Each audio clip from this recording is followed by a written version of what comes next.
Hi, this is my random recipes. I'm Lisa. Welcome to my channel. Today is all about chocolate. I have 3 different recipes for the same cookie. Today I'm going to make all 3 of them side by side so I can make a fair comparison as to which one I like best. Today I'll be making chocolate crinkle cookies. One of the recipes is from my Pillsbury cookbook. These are some of the pages from the cookbook, and as you can see, they're literally disintegrating, which is why they ended up in my digital cookbook, just the ones that were falling apart. The other 2, I have no idea where they were from. In addition to sampling the cookies at the end, I'm going to package up 3 packs, 1 cookie from each recipe, and give them to friends to have them sample them and critique them for me. Today, doing 3 recipes at the same time is going to be a bit of a challenge, and I've got my work cut out for me, so I guess I better get to it. Let's make some cookies. I've got limited space here today because of all my bowls and such. We're starting off with recipe number 1, which is right here. This starts off with, this is 4 ounces of unsweetened chocolate. I'm supposed to melt it in the microwave and then combine it with my fat, which in this case will be oil. I've melted my chocolate and it's actually pretty hot right now, but this is 4 ounces of unsweetened chocolate. I'm supposed to combine my chocolate with my oil, so I'm just going to pour the chocolate right into the oil. This is chocolate and oil. I am supposed to let it cool a bit, so we'll let that cool while I am working on the rest of the ingredients. We'll start with our flour. This is 2 tablespoons of baking cocoa. And then we're going to do our wet ingredients. I'll turn this down so you can see better. We're going to combine, this is 2 teaspoons of vanilla. We need 4 eggs. 1, 2, 3, and 4. I'll make sure I get the sugar nicely dissolved. And now we're going to add our oil and cocoa, and yes, it has cooled down somewhat. Add this here. Give that a stir. Get those combined nicely. I'm going to add my wet ingredients to my dry ingredients, mostly because that's the bigger bowl. So this is flour, 2 cups of flour, and 2 tablespoons of baking cocoa powder. Add some of this here, and we'll stir that up a little at a time. We'll do some more.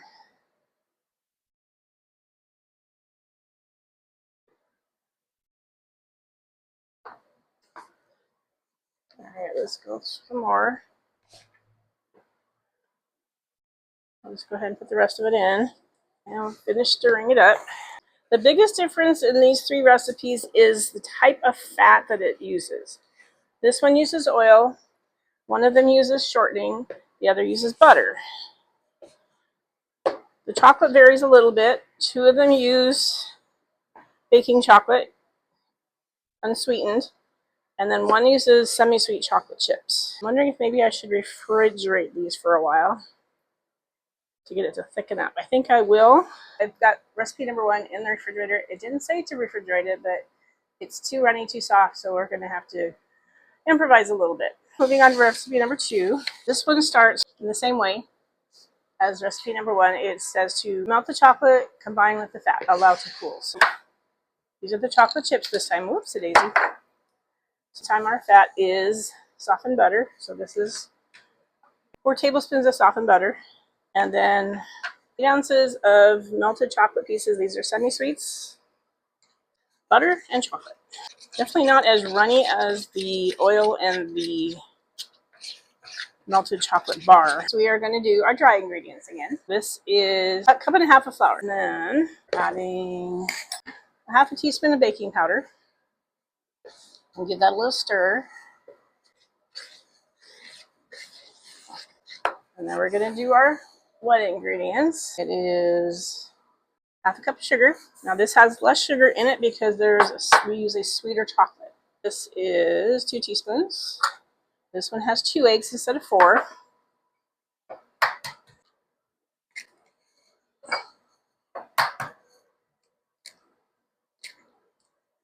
Get these combined. This is like a much smaller batch than the other one, although they both say they're going to make about 3 dozen. That looks about good. We're going to add our chocolate in. Chocolate and butter.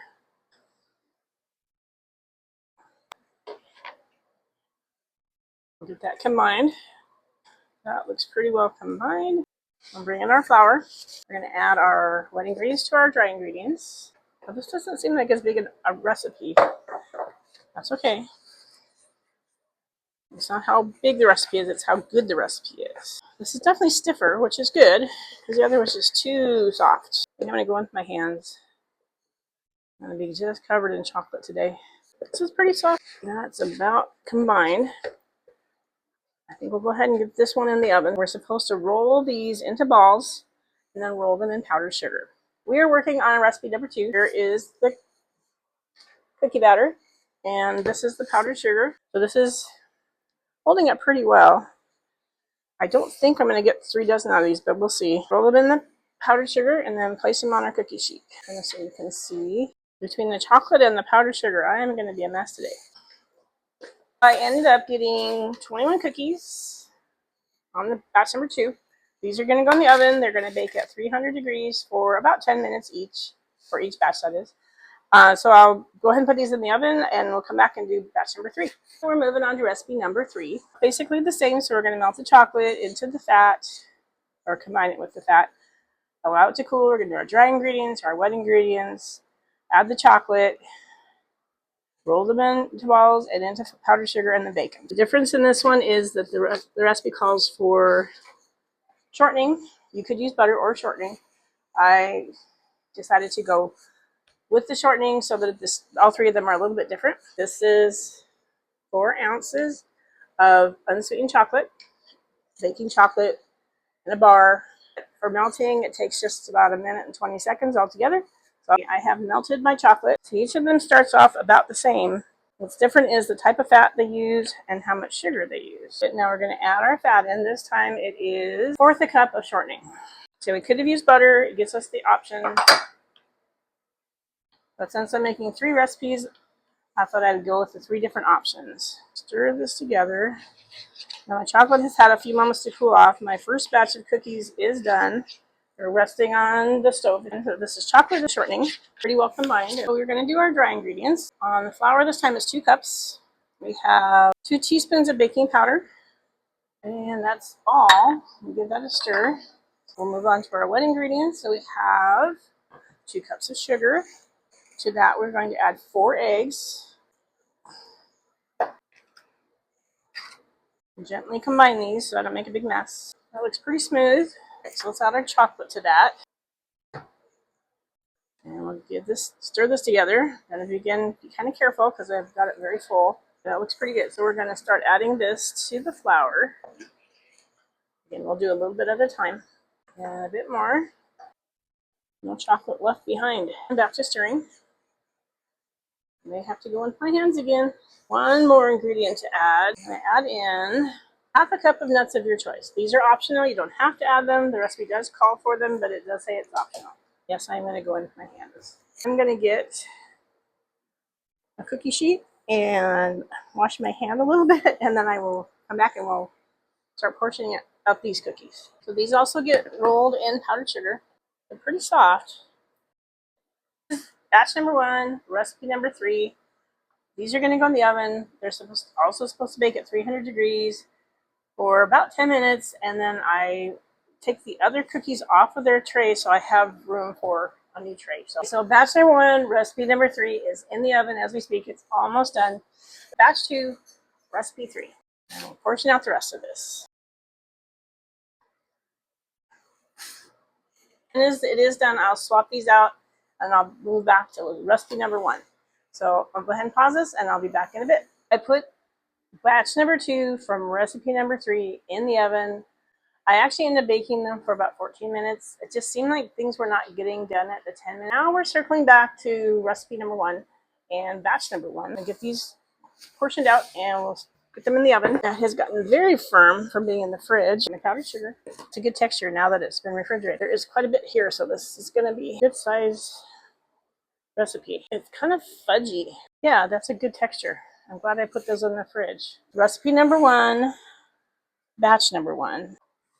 Okay, so these are going in the oven, 300 degrees, for about 10 minutes. I think I might go a little bit longer because the ones I've been pulling off of the cookie sheets have been a little bit too soft.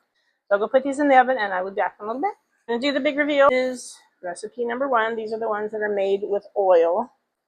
I'm not real thrilled about the look of them.